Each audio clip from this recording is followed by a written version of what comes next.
let me see if I can get this straight.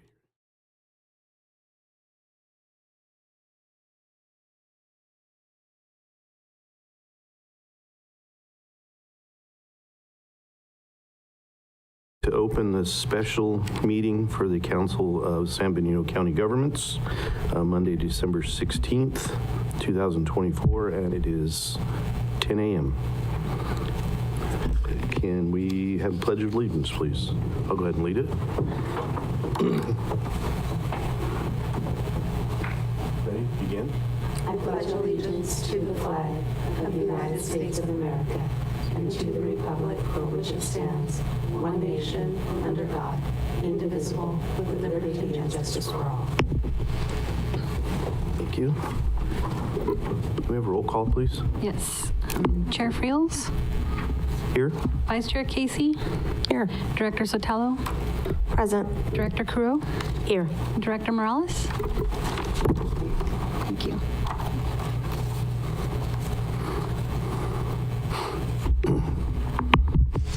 Okay, the verification of posting, certificate for posting. So moved. I'll second. All in favor? Aye. Aye.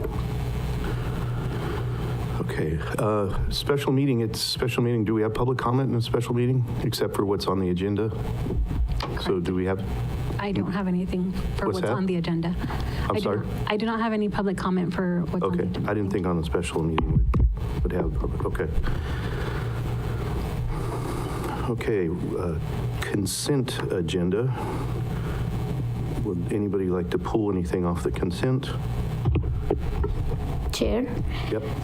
number 10, can we pull it for the first round of consent so that we can make a minor change and then have it, action taken on it, please? Yeah, Number 10. yeah, Thank number you. 10. Okay, so we're pulling 10. Do we have a motion to approve 6, 7, 8, and 9? So moved. Second. All in favor? Aye. Aye. Okay, and on number 10, you have an explanation for that one, right? Yes. On number 10, it's still on consent, but the new ask would be to accept Council of Government fiscal year 23-24 basic financial statement, just that report, and strike out the single audit report part. So we are just doing the consent for the first part, the financial statement. Okay. Does everybody understand that one? Okay. Do we have a motion to approve just the first part of that and strike out the single audit reports? So moved. Second. All in favor? Aye. Moving right along. Put these back on here. Okay, action items approved fiscal year 23-24 Measure G annual report.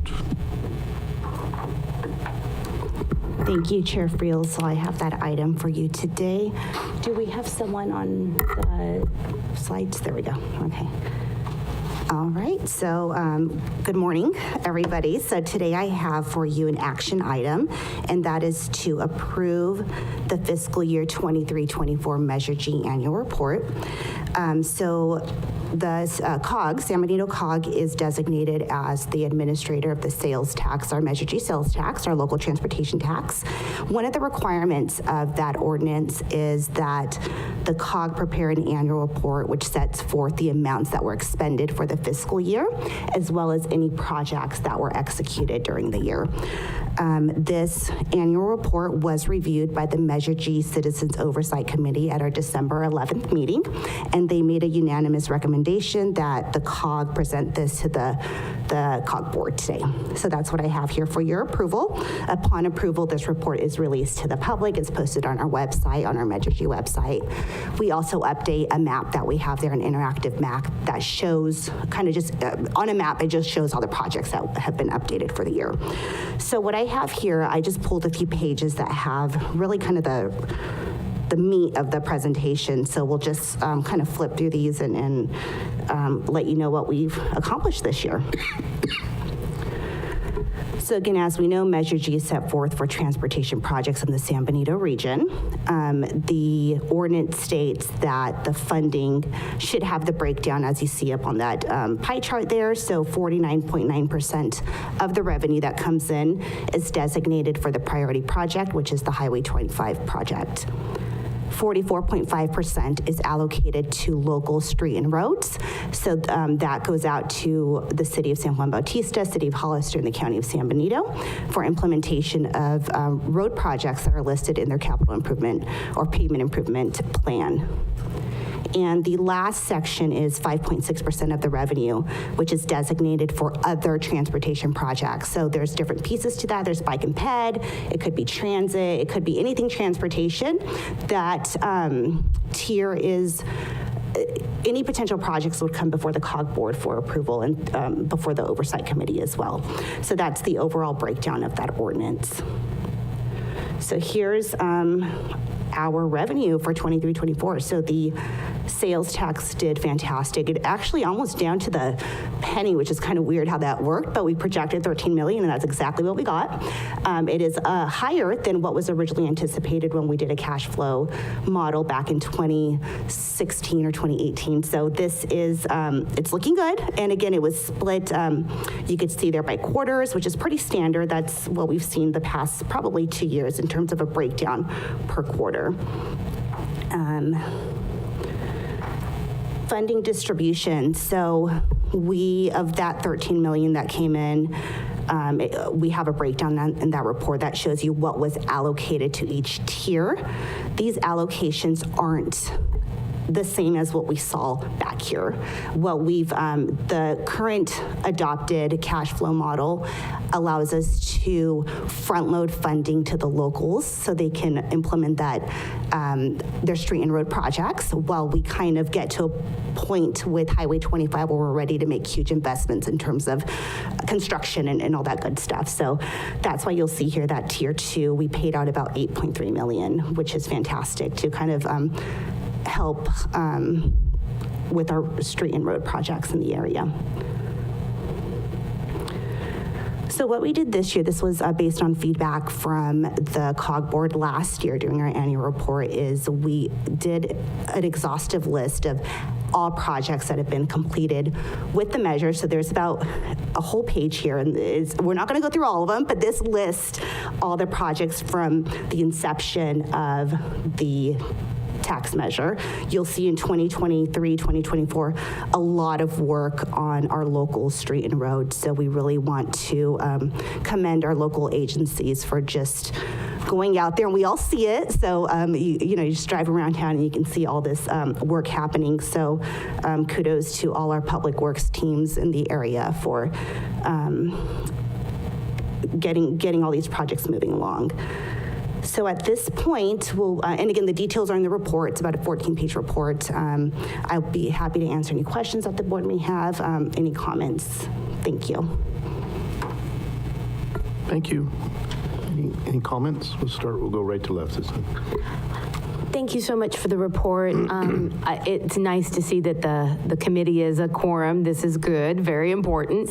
But how, with this committee and how the oversight, since I wasn't on COG or on the board when Measure G was passed, is the oversight just showing where the money is going, or does the oversight committee confirm with the jurisdictions that the work has actually been done for these projects that were funded? How does that correlate to the committee? Okay, so those are actually two separate pieces. So the committee's role is just more any changes to planning. They're auditing the financial statement, so they want to see that the money that's paying out is in fact being used for local street and roads. Now, the second piece that you mentioned, Director Carew, that's the audit side of it. So what we'll be seeing coming up soon is going to be some sort of gosh, what is it called? It's a compliance audit, So that's different. So that is where the auditor comes in. They'll look at the ordinance, and now they're going to start auditing where the funding is going and making sure that those projects are in fact in line with the compliance of the ordinance. So two different pieces there. And is this an outside? It is. It's an Outside audit, independent auditor? Independent Okay. auditor, yes. Thank you so much. And that's what will be coming back? Yes, that will Okay. be coming back in the future. Okay, great. Thank you. Of course. Thank you, Mr. Chair. I don't have any questions, just great report as usual, so thank you for that. Thank you. Questions? Yeah, good job. You nailed it on the 13 million. That's pretty impressive. I just have one thing to squawk about. And I understand size, Hollister and the county are much larger than San Juan, but however, we have one gas station that has as many pumps as the county does. The county has 2 stations and they've got 4 pumps. We have 8 pumps, and we're adding another station that's going to be twice the size of Safeway's, yet we're getting so much less, even though we're providing, our little station is doing better than the 2 county ones. I just thought that was kind of odd that, the county was into the millions and we were in the hundreds of thousands when we're contributing more. That's just been my pet peeve for a while, that's all. But thank you. Now everything from now on is all 25, It is. So we center of the universe, yeah. Okay. Yes, yeah, but we are, one of the roles in the ordinance is that COG reevaluate the cash flow model and the funding strategy. So that is something that we are going to be doing in 2025. It's actually in the works already. It's been for a few months. So we're working with our financial advisor, which is K&N, and they reevaluate the projects, where we're at in terms of timelines, and they're going to be looking at the funding. So we will have something come to a future COG board meeting. Okay, thank you. Is there any public Chair? questions or comments? Can I just make one statement, please? Sure. So it's not that from now on, all the money is going into Highway 25 alone. We still always keep the proportion that the voters said we need to keep, which is 50% or about 50% for Highway 25, 44.5 for local agencies, and the rest for Tier 3 projects. That proportion will always be kept. It's just that whether we front load something or the other, depending on the need. That's all. So at the end of the day, when this measure is complete, the proportions that each, whether local agencies or Highway 25 or transit or pedestrian gets, will be exactly what is in the ordinance when we pass the Measure G tax measure. Okay, so next year, the 3 jurisdictions should see some money So then? that's the cash flow. So we would make minor adjustment based on who has a need right now within that short time frame, but in the overhaul of the 30 years, the proportions will be kept. So for the last 5 years, we were front loading the local agencies because we knew 25 was not ready for construction. Okay, Right now, we will look at it again to see what are the priorities, which one should get money more. It's not like whoever is getting money is going to take it from somebody else. It's just a minor adjustment in the middle. Can I ask you a question on that? So just for people who might be listening, so when you say front-loading, the first 5 years, the cities and the county were getting more of the share than Highway 25, so now that's adjusting, right? So more Correct. money will be going to Highway 25, just wanted Correct. to So the clarify. cities and the counties were getting 66.5? Yes, so we advance payment to Right. 66%. Instead of 44.5, they were getting 66.5. So they got advance. So now we are correcting that so that we can have the proportions back again. Okay, thank you. any public questions or comments on that? No public comment. Okay, great. Do we have any more questions, ladies? Do we have a motion to approve item 11? Move to approve. A second. All in favor? Aye. All right.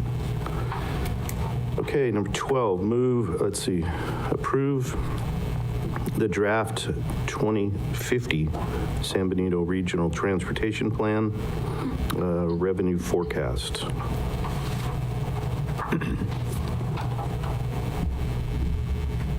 All right.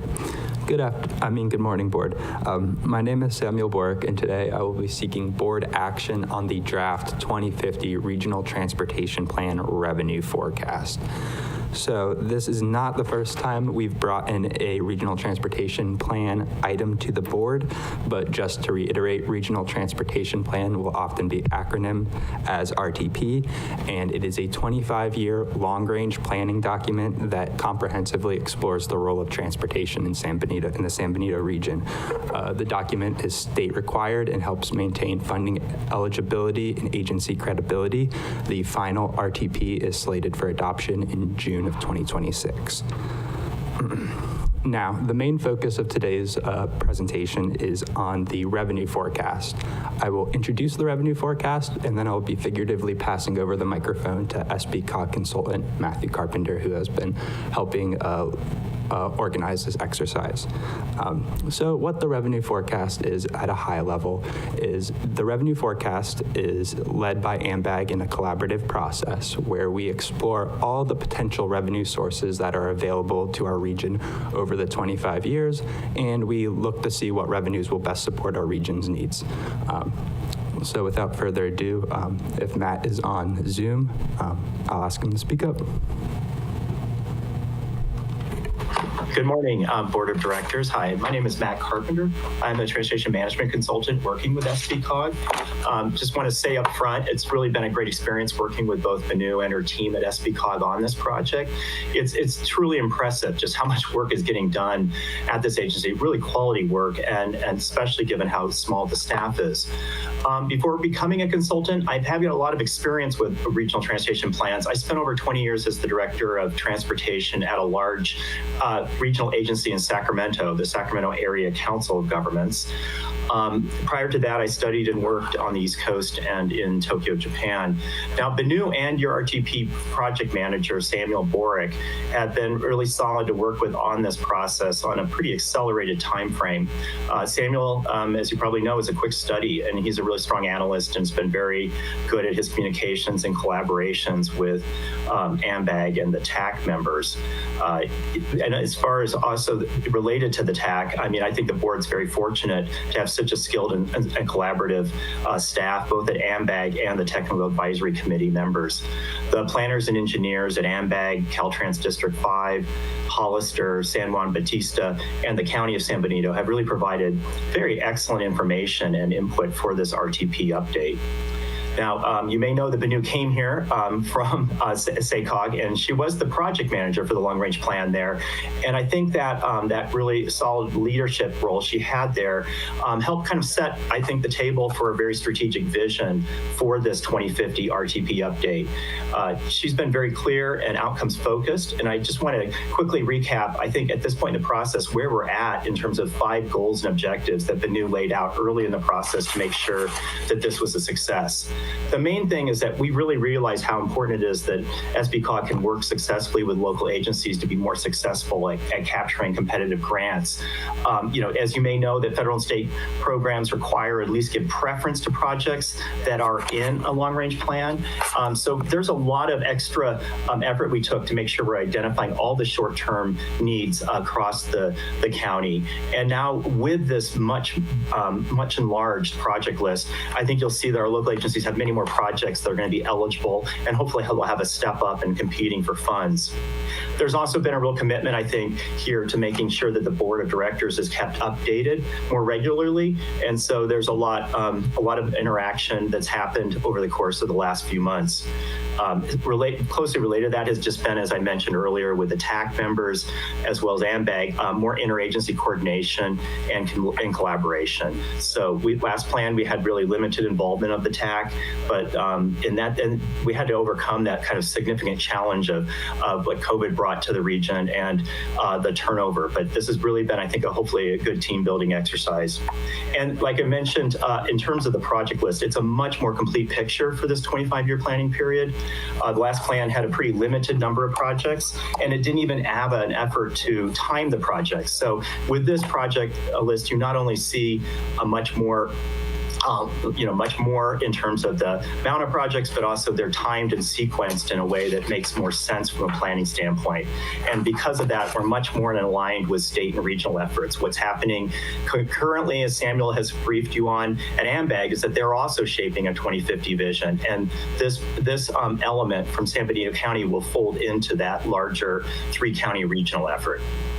Now, anyway, with that background, I just now wanted to pause, see if there's any initial questions, but then I wanted to kind of walk through the two elements, the two attachments that I think are very helpful to take a look at together.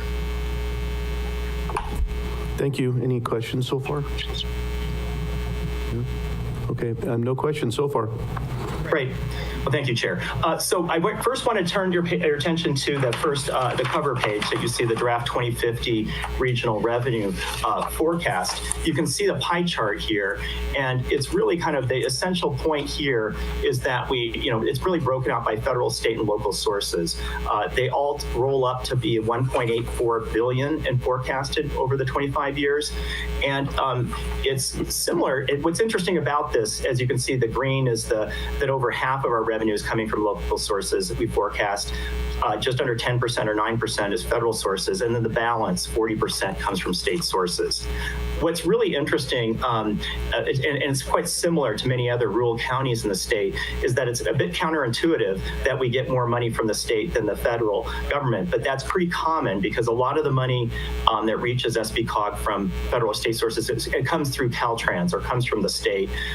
In contrast, some of the larger regions, their RTPs reflect a higher share of federal funds because they directly get funding from the federal government. But a lot of our money, specifically in the transit area and through our STIP, is a larger share, comes from state sources. What is interesting, though, also about this revenue pie is that the success of just coming after the Measure G item you just had is that Measure G is a big deal in terms of the local leverage and funding it offers. It helps make the most out of the federal and state monies that do come to the region. And what's a big advantage SBCOG has looking towards the next 25 years is that Measure G offers more than half of the revenue. Measure G plus other local sources comprise over half of the total revenue picture. And that's going to be very helpful as we look for competitive grants and other sources of funding that need match or are, you're more likely to get more money when you have a lot of local commitment to investing in your transportation infrastructure. That's a kind of a nice contrast to a lot of rural regions in the state that don't have a local sales tax and consequently have a harder time making their projects move forward. Now, the next table I just thought would be helpful to take a look at. It breaks out the revenue forecast by time period. There's really 3 periods you can see at the top. If you look at the columns, the revenue forecast is broken into these 3 time periods. And the reason for this is that the first 5 years are the most critical. These are what we call the Transportation Improvement Program, or TIP years. Those first 5 years are what we call program projects. And what's going to be important here is that we will be putting these into a database that AMBAG manages. And that TIP project list really has quite a bit of detail about projects in terms of their scope, schedule, and budget. And this is going to be very helpful. These are the projects that are most likely to go after competitive grants and most likely to be implemented in the near term. We also break out, then you can see, then the final 2 periods are just 10-year increments. As you can imagine, the project list gets, the detail of projects is a little bit less specific by the time you get out to the 2040 to 2050 period. And we definitely want to keep working with our local agencies to continue looking at these projects as they kind of take better shape, have funding plans, and come into greater focus in terms of what will be accomplished. But again, we have these projects are now feathered in through these 3 time periods, and we think it will really help the board and our local agencies decide where to put time and attention to move things forward. Now, what we've done here, similar to the pie chart you see, is that things are broken out in terms of local, state, and federal revenue sources. You can see the 3, the rows are basically, those are the breakouts. And what we've done here is we've kind of separated local, state, and federal sources into 2 primary categories. One of them are multimodal, and this just means that the dollars could be spent on anything from highways, roads, to bicycle and pedestrian improvements or transit. So multimodal investments tend to be what we also can typically call flexible funding sources that go to a broad range of purposes. Now, some of these multimodal categories, such as the gas tax, are very much focused on roadways, but some of that money does ultimately help other modes of travel, such as adding a bike lane or supporting a transit stop. So we do have those broken into those multimodal category. A smaller category, but an important one to call out, is transit dedicated. As you may have heard from prior briefings with the board, the challenge always is finding enough funding for transit operations, and sometimes even transit capital expenses are hard at this time of rate increases in the cost of transit. Transit dedicated sources are siloed, meaning like they really can only be spent on transit. And that while that protects transit infrastructure, it also is a real challenge in that it's a very siloed revenue stream that it can only go to one purpose. But you can see, again, we've broken those out by transit dedicated sources at the local, state, and federal level. Now, the final table that follows is the one that just kind of goes into description of the different revenue sources. It provides some of the background if you're not quite familiar with a category. So with that, we have like a summary of each of the funding revenue sources and a little bit of background, as well as the total we expect over the course of the 25-year period. I did want to say a few things about the project list again at the end, but I again wanted to stop for a moment and see if you have any first impressions or any questions you'd like to ask about the revenue forecast. Thank you. Questions? Anybody? No? Not right now. Okay. Carry on, sir. Great. Well, this, as you can imagine, the revenue forecast is a very important building block for the next step, which will be taking the project list you adopted last month, and we've offered you today some technical edits to it, and matching that and aligning it with the revenue forecast. Over the coming 2 to 3 months, there'll be a lot of additional technical work and collaboration with your staffs to come together and make sure that the budget that we present as part of the final RTP aligns them fully. But with this effort, we believe that we've really taken a big step forward in creating a better picture of where the SBCOG regional is going over the next 25 years. So we do have the attachment. What follows the revenue is the project list edits.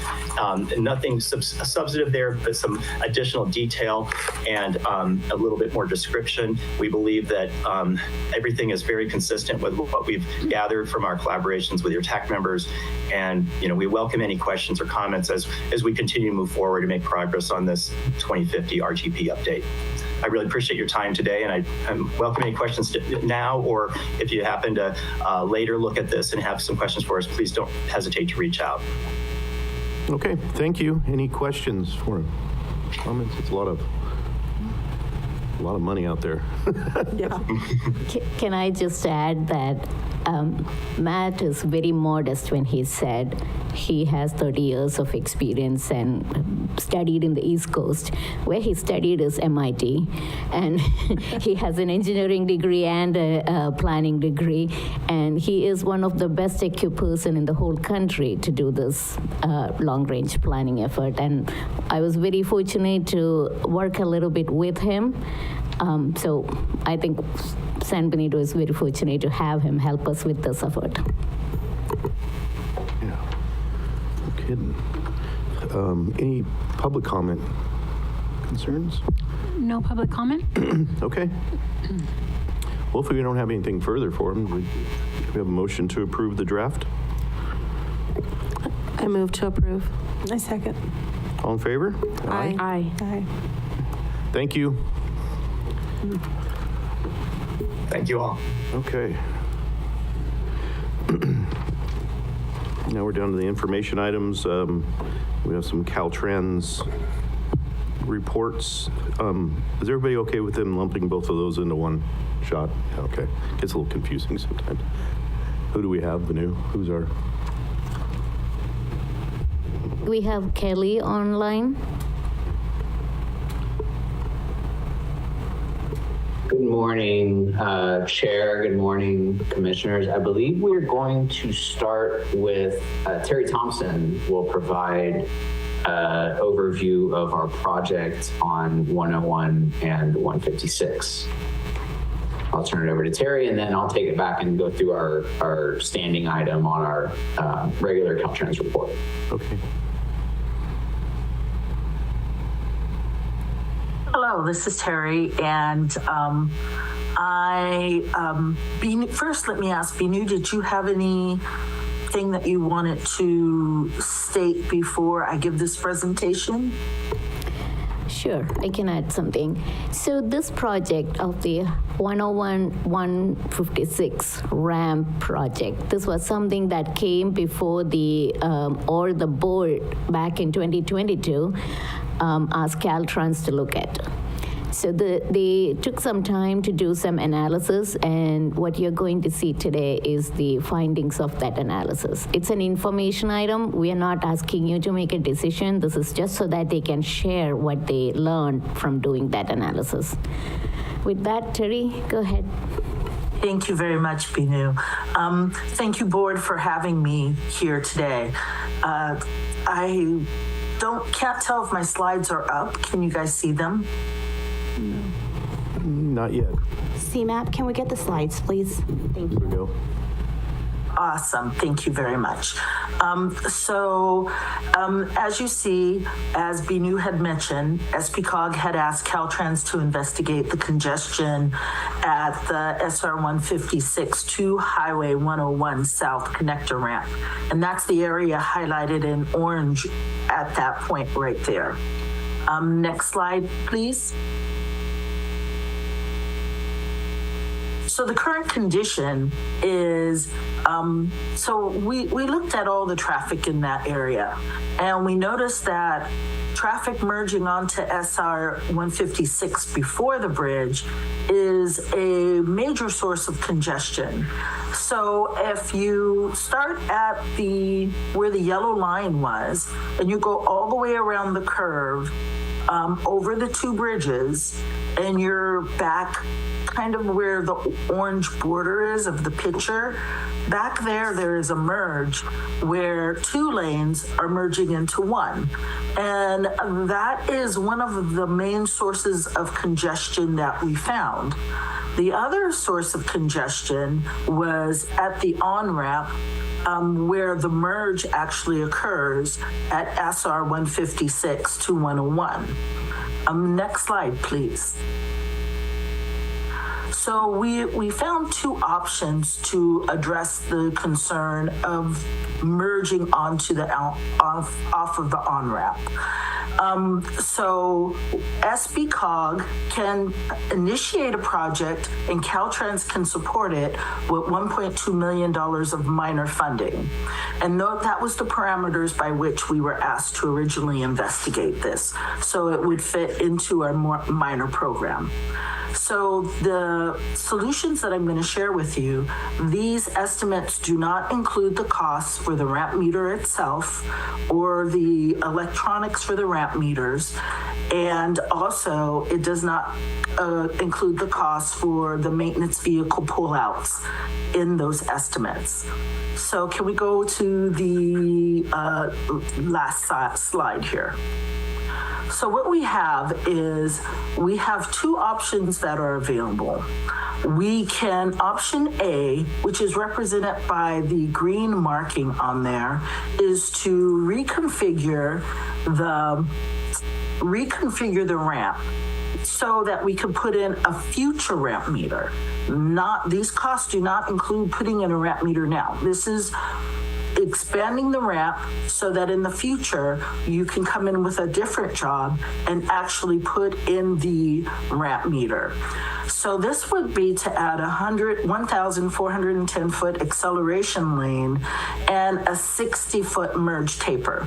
So on this image here, I just wanted to explain to you what a merge taper is. The merge taper is the area where the auxiliary lane slowly comes into the main lane, and it gives people approximately 600 feet to merge into the lane. The acceleration lane is the part for people to get up to the speed of the of the traffic, so that when they merge, they're at the same speed as the traffic traveling on the road. So this option A that I'm discussing now is estimated to cost $3,800,000, escalated to I didn't put down that fiscal year that I escalated it to, I apologize. But we anticipated that with the escalated cost, I would assume that would be 3 years. It'd take approximately 3 years for us to get that started, would be $3,800,000. So that would require COG support approximately $2.55 million of partnering funding. So the second option that I'm going to describe here is represented by the pink line on the graph. On the pink line for the second option, we're adding a future restrictive 1-lane ramp meter. So what that means is on the 1,400-foot ramp meter, we're giving people the standard amount of time to get up to speed. What the shorter ramp meter means that they will not have a lot of time to get up to speed, but they will have more time than they currently do. And that's what's causing the congestion. Currently, people cannot get up to speed before they merge into Highway 101. So what we're proposing in the second is to add a 500-foot auxiliary lane and a 600-foot merge taper. And that would cost approximately $2,490,000 within 3 years. And it would require approximately $1.25 million of partnering funding. And so I'm sure you guys have some questions for me. Questions? Go left to right? No? I do not. Hi, Terry. Thanks so much for the presentation. Can you give me a little history? How did this project come forward, and how are project requests like this prioritized compared to maybe, say, I know right now we're working on the 101-25 interchange, but how that project and safety is compared to this project and safety. Does that make sense? I'm just trying to understand, how are these things prioritized? Because the 101-25 corridor, you have people on the side of the road. You don't have that same problem here with with 156 and 101. I'm just trying to educate myself. As I mentioned, this was, we were requested to look at this by the board. So we're just doing our due diligence and looking at these options.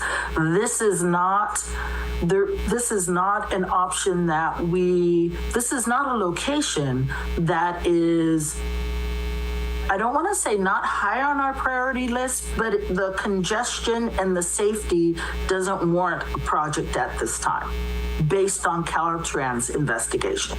That's why we are asking the partner to partner with us, you guys to partner with us, because this is something that is coming from your request. Gotcha. And we're just investigating it right now, but we need to have an answer if this is something that you want to move forward with, so we can start programming it and start working on it. Gotcha. Okay. Thank you so much. I just wanted to understand the history behind it. And Kelly, did you have anything that you wanted to add to that? Sure. What I was thinking is that the 101-25 project is grant funded. I was just trying to find out exactly what grant program it was. I don't know off the top of my head, but that was grant funded. It was a partnership between Caltrans and the Santa Clara VTA. But that's kind of a key difference is that project is a big portion of it's funded through grants.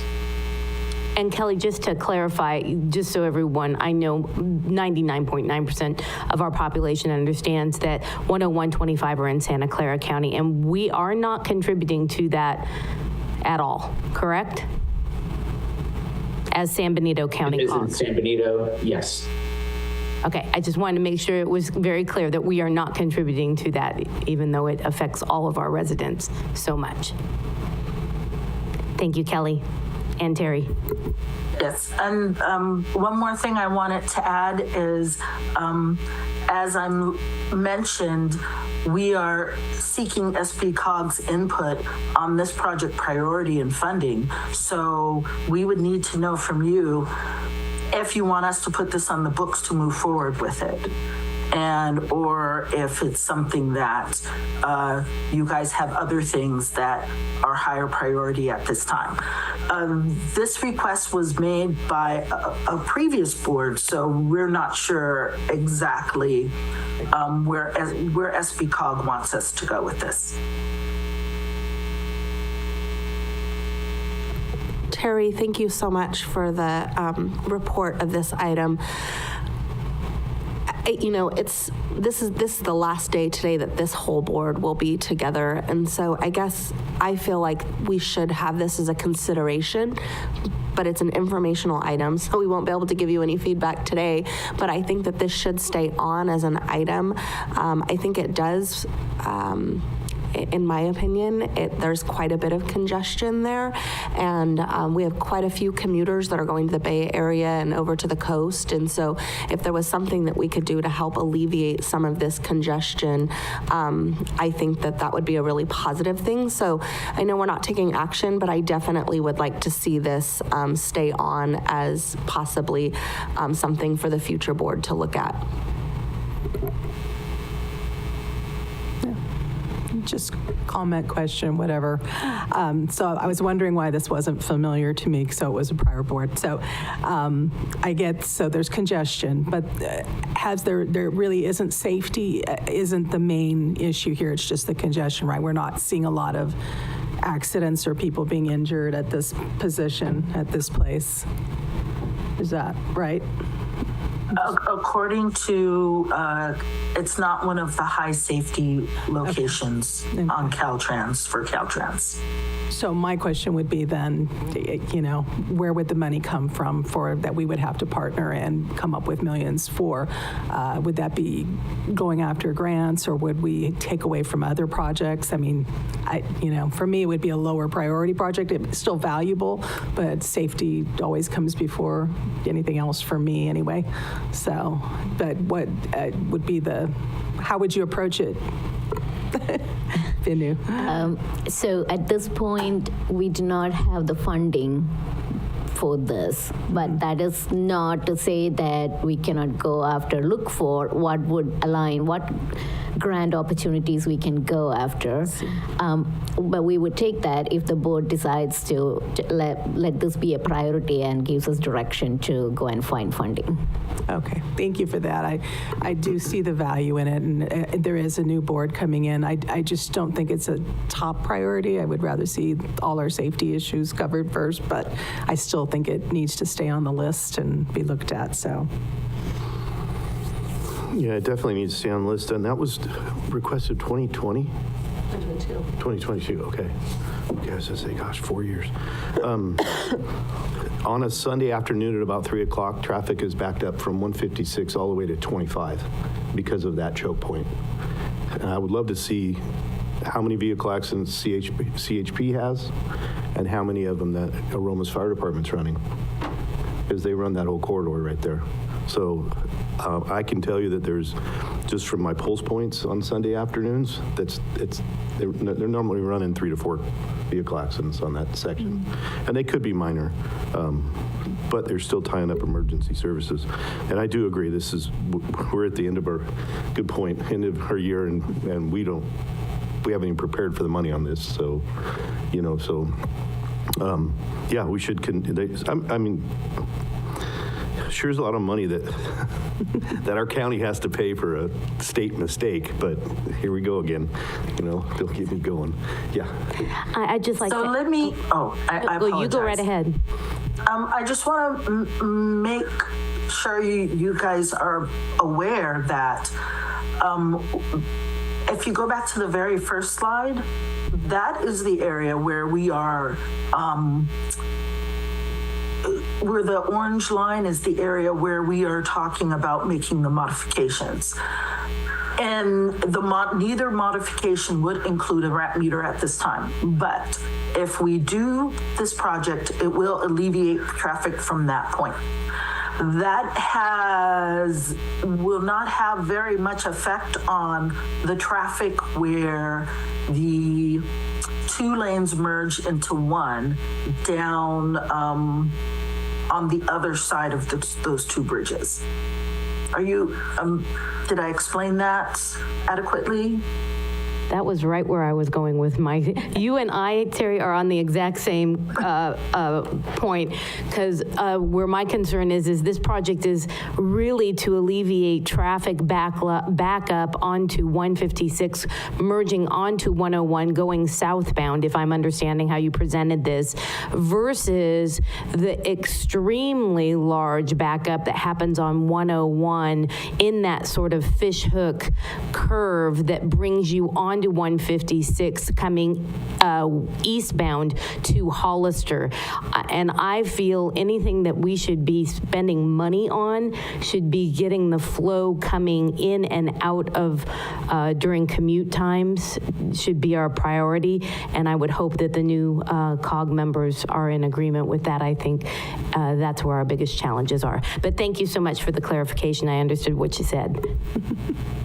I have one more question just related to that. So installing a light or whatever, is that going to cause more congestion on 156 if they're slowing people down from being able to even get on 101? So it's going to exacerbate the problem instead of fix the problem that we were looking to fix. Do I have that right?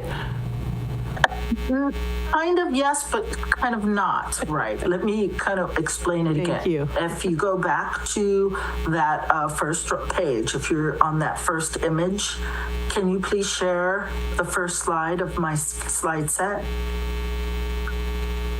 Back one more. So you see the orange section. That's the section where we're proposing the work. So if you go back towards the gold border and you go around the curve and you pass Ciro Road, and then you'll go over those 2 bridges and you go back even further, right? I would say pretty much at the end of the image, that's about the point where you're merging from 2 lanes on into 1, and that's a bottleneck. That's the point where the traffic is getting congested, because currently you only have 1 lane that goes over that bridge, 1 lane in each direction. So if you wanted to fix that issue, that would mean a complete intersection rebuild with a new bridge, which is essentially what you're doing, what they're doing at 25 and 101. So that's a much, much bigger project. Terry, can I add another thing? Just the way that I was looking at that in the question, ramp meters as a device are really intended in general to improve the conditions on the main line, which in this case is 101. So as far as the improvement you'd see, it's really for that 101 main line, so that way you can improve the traffic flow and facilitate the entrance of the vehicles from the ramp onto the main line. It's a 101 improvement in general. But that's just on top of everything that you said about where the congestion is seen here.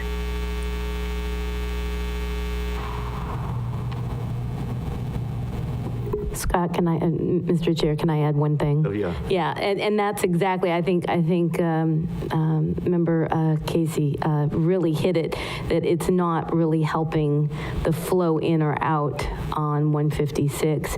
And when we look at where are our problems, it's that backlog, like you're saying. I mean, I've sat in it. When you're going south, I go to Monterey a lot, and that backlog, because it congests into that single lane bridge, you're just sitting there and sitting there.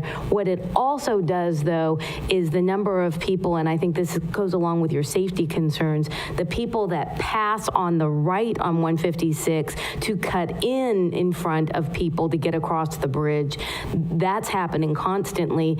But then you have the people that are trying to get on 101 going north, and they can't because people are in and out of traffic right there. So, and then when you're coming in, I think my main concern, I'm not going to speak for anyone else, my main concern is you are going to have construction on 101 and 25. You're going to have more people coming down and going through our back roads.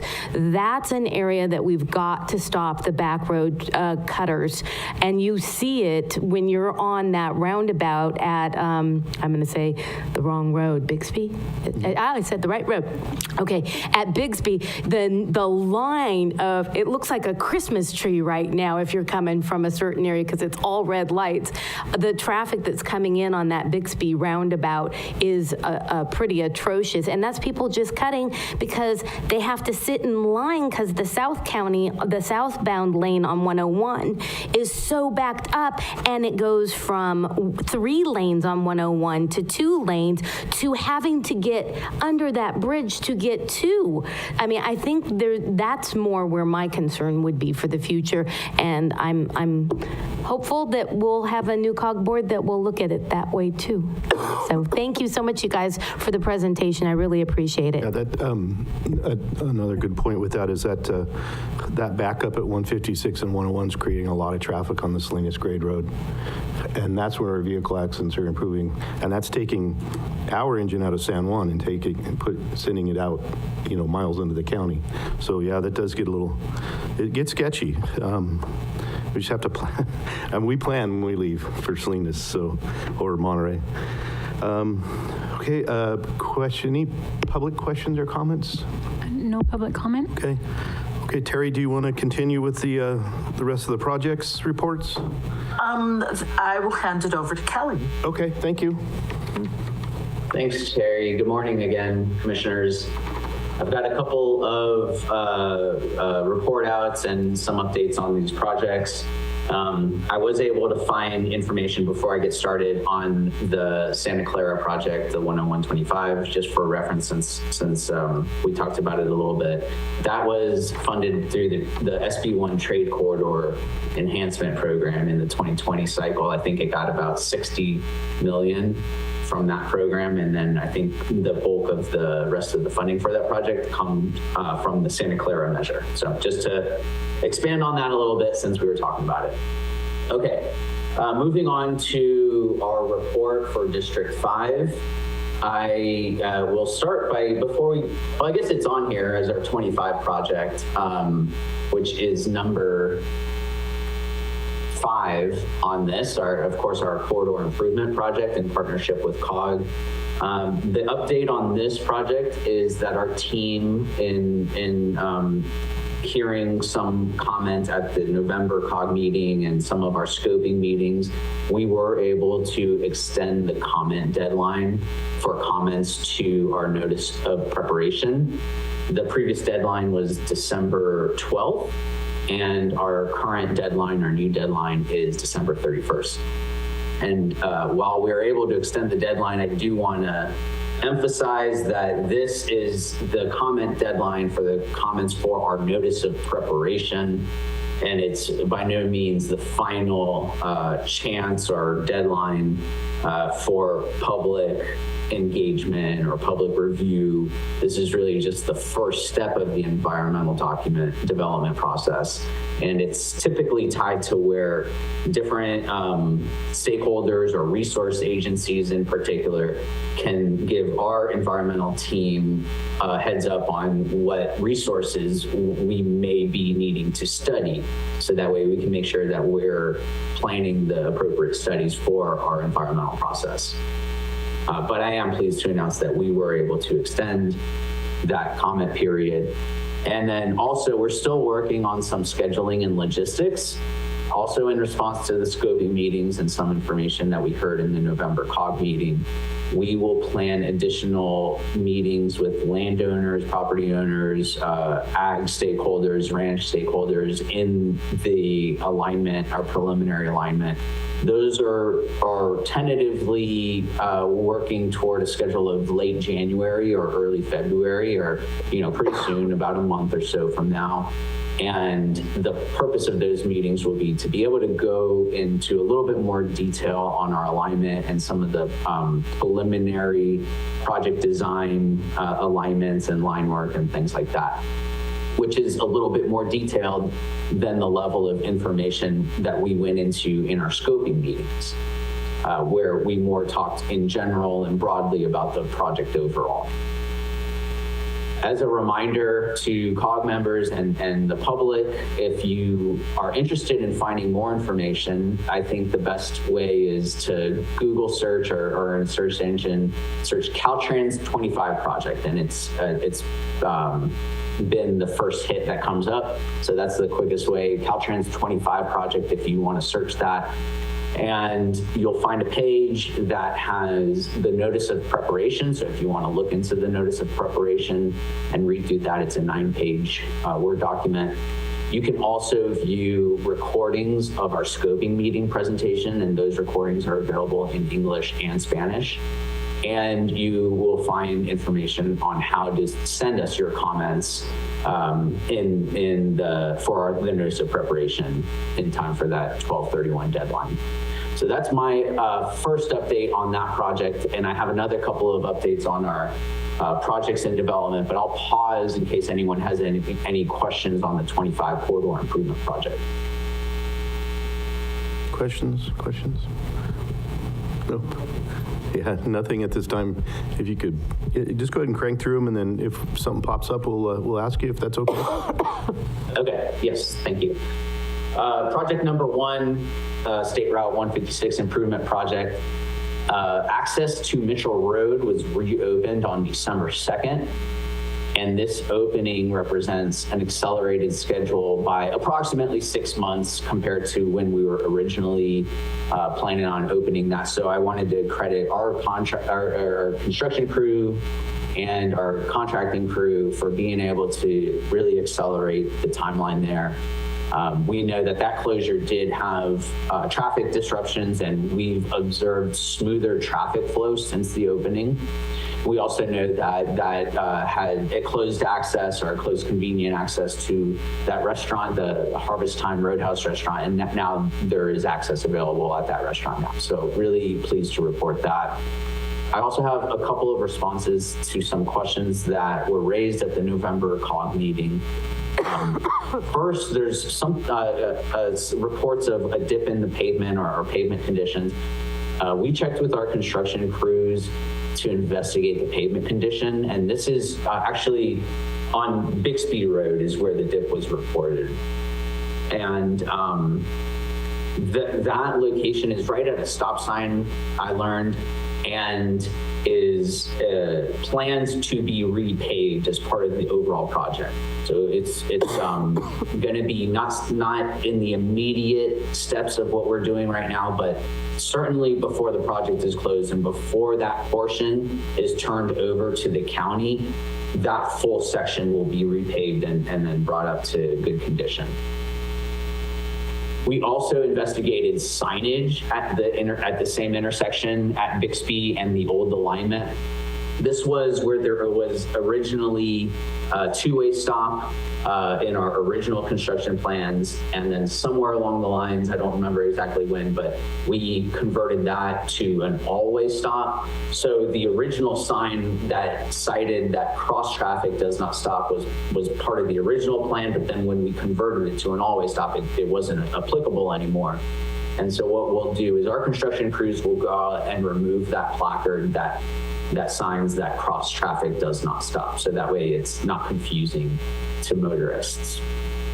We also talked about visibility. Our crews went out and looked at visibility in different conditions. The report was poor visibility in nighttime and especially raining and nighttime conditions. And last week, our crews went out and refreshed the temporary markings to increase the visibility in response to some of those reports throughout the construction zone.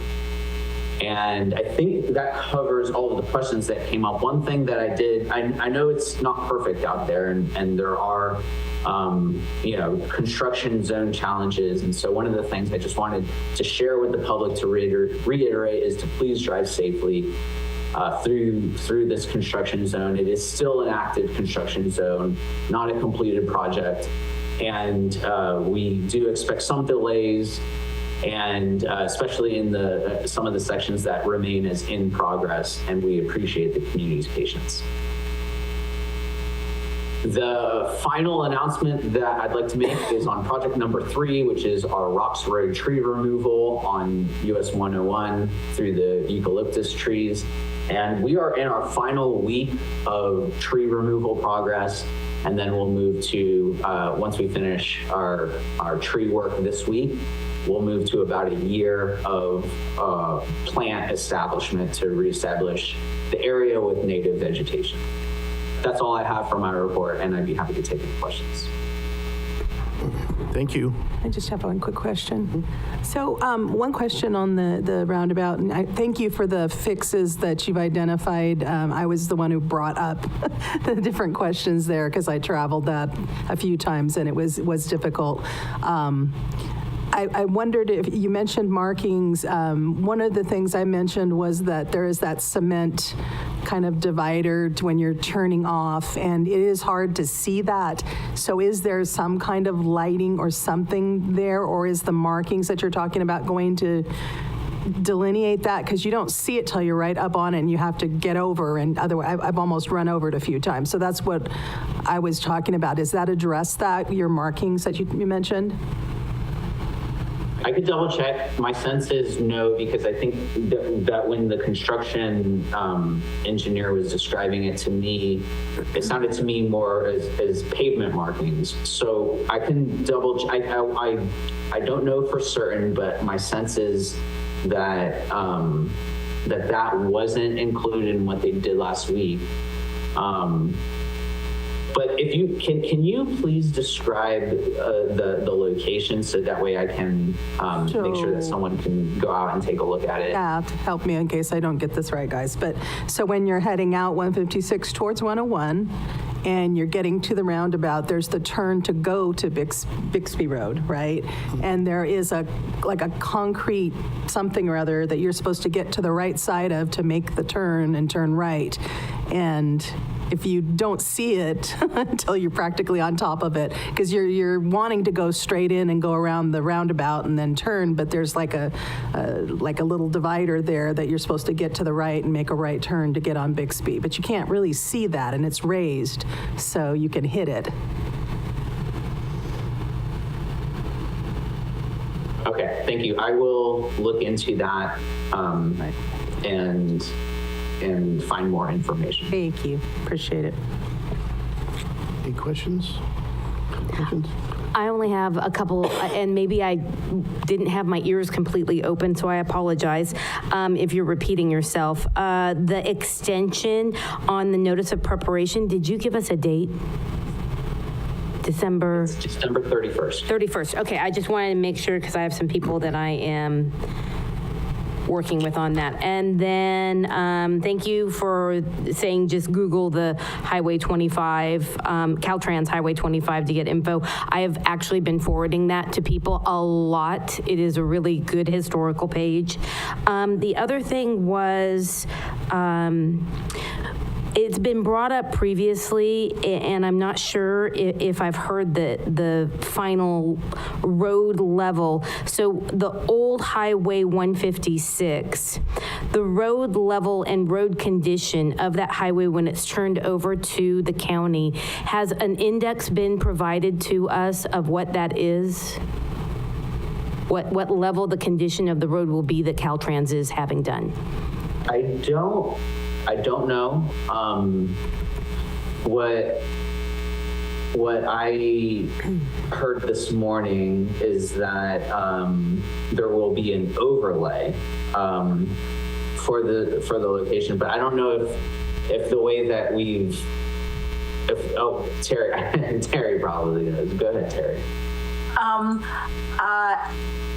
Part of our relinquishment plan is to bring that up to a state of good repair. And that will involve overlaying it and also restriping it before we turn it over to San Benito County. Okay, I just kind of want to know, I mean, if we could get a little more detailed information. There are some areas that are chronic potholes on that we've had when it was Highway 156. We know those areas may need to be recompacted in order to ensure that we are not going to have to keep, just thinking of the county, unfortunately, right now, I have my county hat on saying, if we're going to take it, we need to make sure that it's in a good enough state that we can actually maintain it, or it's going to suck a lot of money out of road areas that we've already committed. That's my only concern. So if we could get a little more information, I guarantee the new board will be talking about this. So it's on my list to plan a meeting with the county and the COG to talk about the relinquishment conditions. That's one of the next things on my list. Thank you so much. Really appreciate it. A quick one on the wildlife connectivity project. Is that's going to be an overpass or is that under? I forget. I think it'll be an underpass. Terry, I don't know if you have. Yeah, it's for the wildlife connectivity project itself. That will be an overpass. Overpass. Yes. Okay. There was a little confusion because people are seeing the tree removal project going on and they think it's one and the same. So no, the tree removal is further towards, I guess that would be west than the wildlife crossing. Oh, okay. So the wildlife crossing would be closer to the part of 101 we were just talking about? Sorry, I apologize. It'll be closer to the wildland crossing will be closer to the little bottleneck area what we were talking about earlier. It will be on the other side of that, between there and the mobile home park. Oh, okay. Somewhere in that area. West, yeah, okay, great. And thank you for getting and thanks to your contractor for getting that Mitchell Road project open. And also thanks to San Benito County residents and residents from out of the county for, going out of their way to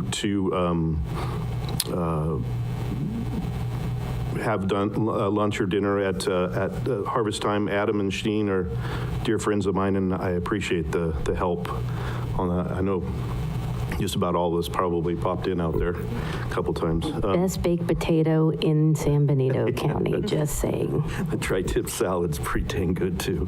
So, okay. Any questions from the public? No public comment? Okay, well, thank you very much, and have a Merry Christmas. Okay, next, Benu, do you have anything for us? Thank you, Chair. So since this is December, I just thought it would be a good opportunity to recap a few of the milestones or key achievements we have had. First of all, I want to start by saying thank you to all the board members for being so supportive and for giving your direction so that we can keep making progress and having a successful year of planning and delivering on our key priorities. We are finishing strong this year. I think this has been a successful year. A couple of highlights. We secured about $21.7 million in pass-through funds from federal, state, and local sources. And this is not to say that COG used $21.7 million. This is pass-through, which means we gave it to one of the local agencies, LTA or Caltrans, on some of the projects that are happening in this county. All the programming funds that were available to us were used effectively with zero unutilized or return allocations. And this is not something we need to brag about, but I just wanted to mention since I would not have been able to say this in the past years. We have secured about $8.5 million in grants. We are waiting to hear from Congresswoman Zoe Lofgren's funding award for an additional $3 million. So that will, if we secure it or if we get word for it, then it will be $11.5 million dollars in grants in 2024. Another notable achievement we did, we were able to successfully dissolve Measure A. And that's been done 15 years ago, so it's been a great thing to complete. Thanks to our legal counsel, Oz and Kirk, we were able to do that. Shout out to them. We delivered every project on time, under budget, no slippage. On the organizational front, we are now fully staffed. We were successfully able to hire new legal team. We conducted board orientation, strategic planning. We did team building activities with board and staff. We were able to successfully send our staff for training and provide ongoing support and mentoring. On modernization of our office space, we are able to secure a new office space. We are on the tail end of upgrading our IT and security. We are about to 100% migrate to cloud for all our IT operations. Then on that note, on the organization note, I'm incredibly thankful for all the staff, the wonderful staff that I work with. I want to give a shout out to Norma, Samuel, Victor, Monica, Griselda, and you don't always see, but Rich, who is working behind the scenes. I know the pace that we had to work to keep up and to get up to speed so that we can fulfill all our backlog. And these staff, it's all because of them, because they were able to keep up the pace. And I am, again, incredibly thankful to each and every one of you. And the same goes to the public works and planning staff and administrative staff at all your agencies. It's been a pleasure working with the RMAs, the public works at Hollister County, San Juan, at Caltrans, AMBAG, VTA. I don't know how we would have ever be in this place, and I would be able to give you this update without all the help we got from each and every one of them. Anytime we had anything, we just called them, and they are like, okay, what do you need? And then 2 days later, we have what we need. So just want to give a huge shout out to all our partners. On the transit operation, we were able to procure a new vendor for our transit operations. We are now in contract procurement. Moving to technology, we were using hand or manual method for data entry and collection, which is not the best method when we want to make informed decisions using data that is available, so garbage in, garbage out kind of thing. So we were able to procure a software that will now collect data, and we will have the ridership data and all other data that we can use for planning and operation purposes. In addition to that, we were able to buy all our bus stop signs, bus shelters. We are just waiting for that. We need to do another RFP so that we can get somebody who can put it all up, and that's coming in the new year. On the advocacy front, we were able to do a few board advocacy on Highway 25, and this is something that I'm incredibly thankful to each and every one of you board members for doing it on our behalf, especially putting out 25 anytime you have a chance and showing and keeping that priority focus on 25. I know you all met with different legislative bodies and different offices, and every time you would come back and tell me we talked about Highway 25, and I'm really thankful for that. So on the staff side, we were able to attend legislative meetings as part of Central Coast Coalition. We had the Board of Supervisors leg day, Self-Help Counties leg day, CalCog. We met with the Speaker's office, and on top of that, we also met with all the state agencies like Caltrans headquarters, CalSTA, CTC, Rural County Task Force, and many more.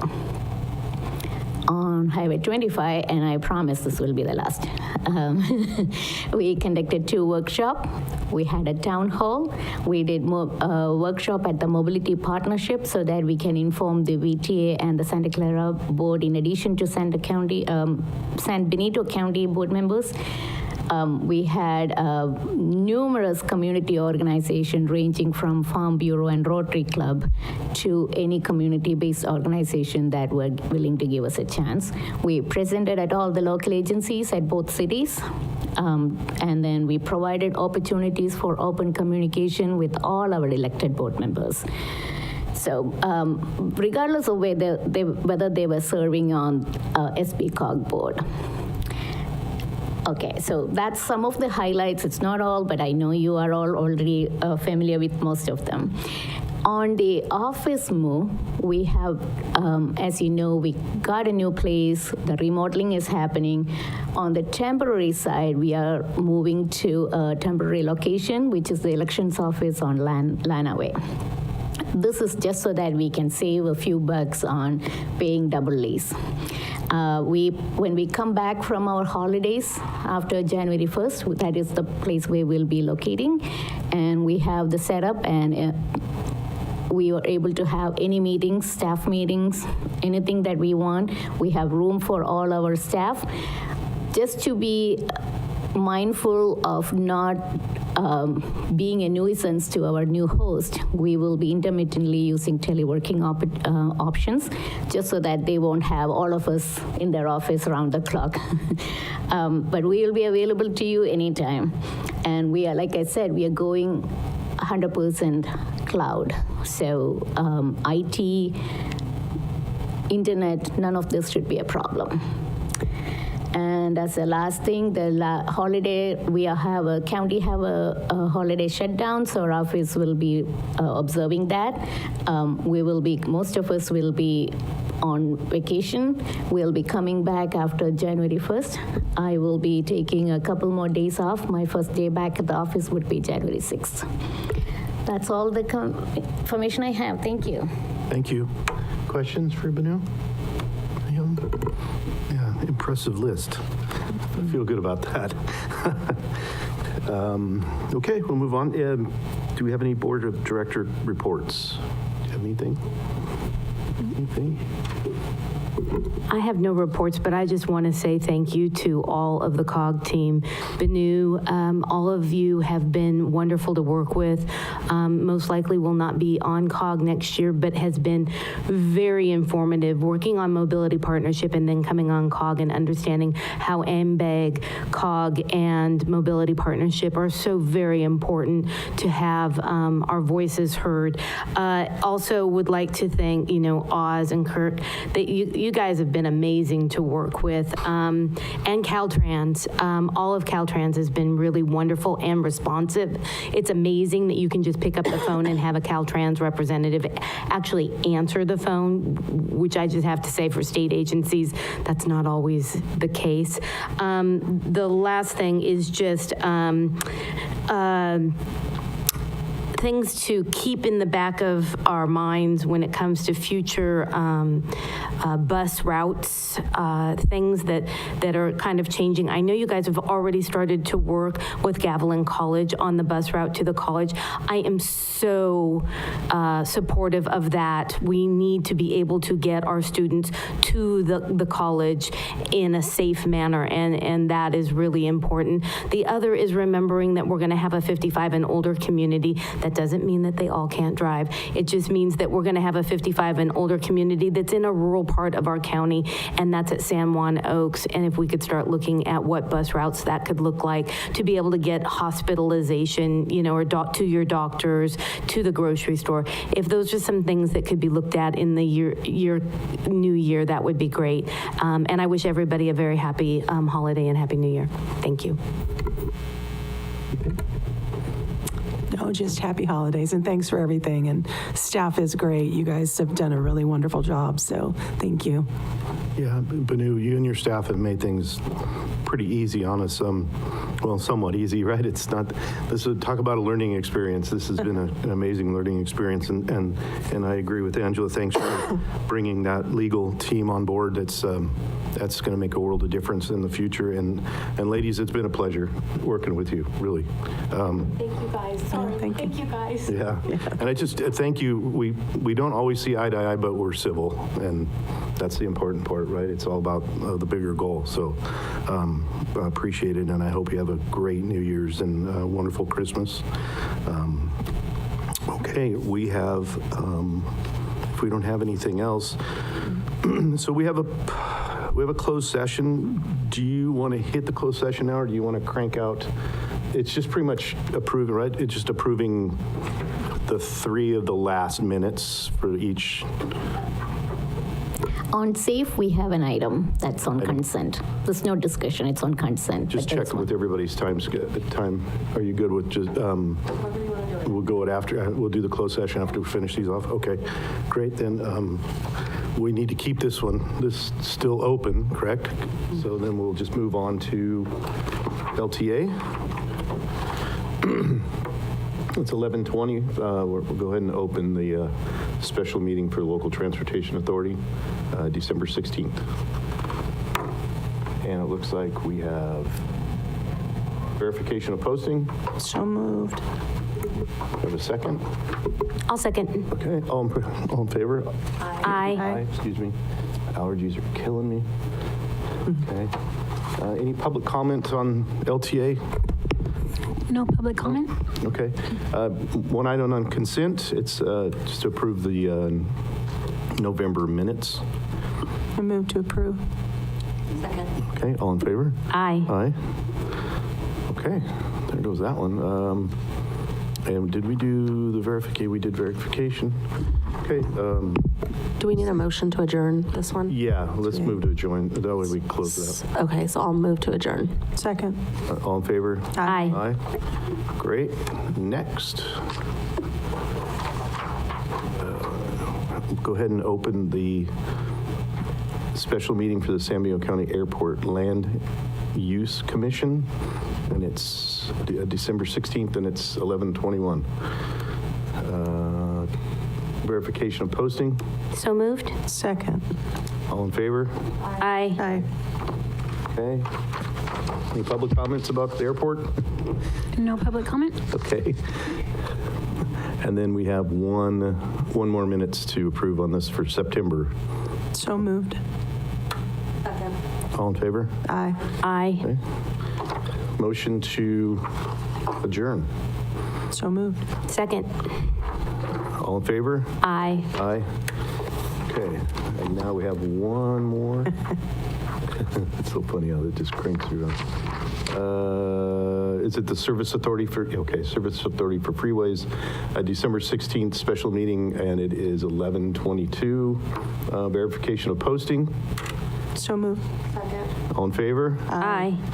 Any public comment? No public comment? Okay. All right, and then we have a consent. Does anybody want to pull anything off the consent?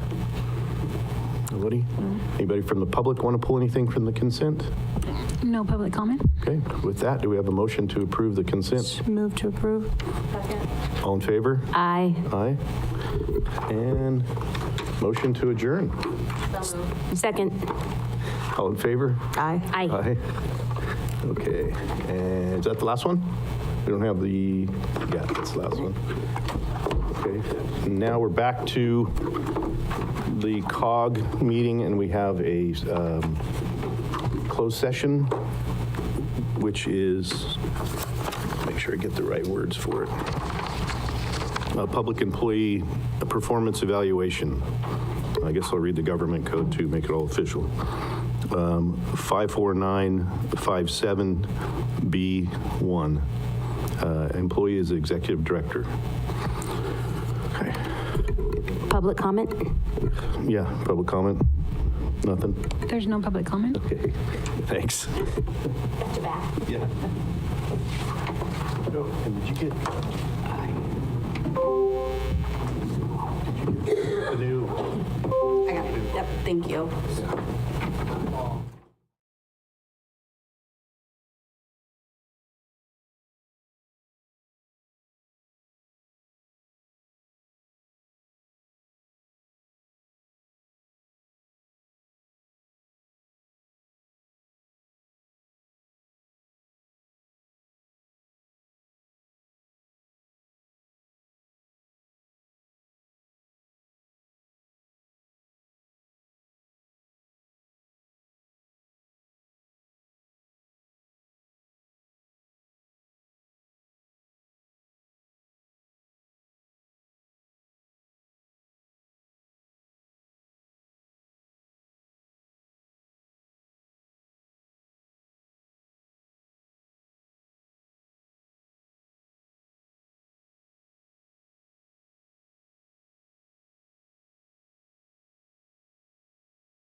Do we have to wait for council to log back in?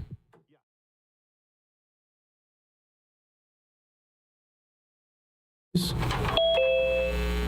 he is. There he goes. Can you just check out? Oh, he's got to switch probably over to the other Zoom. Yep.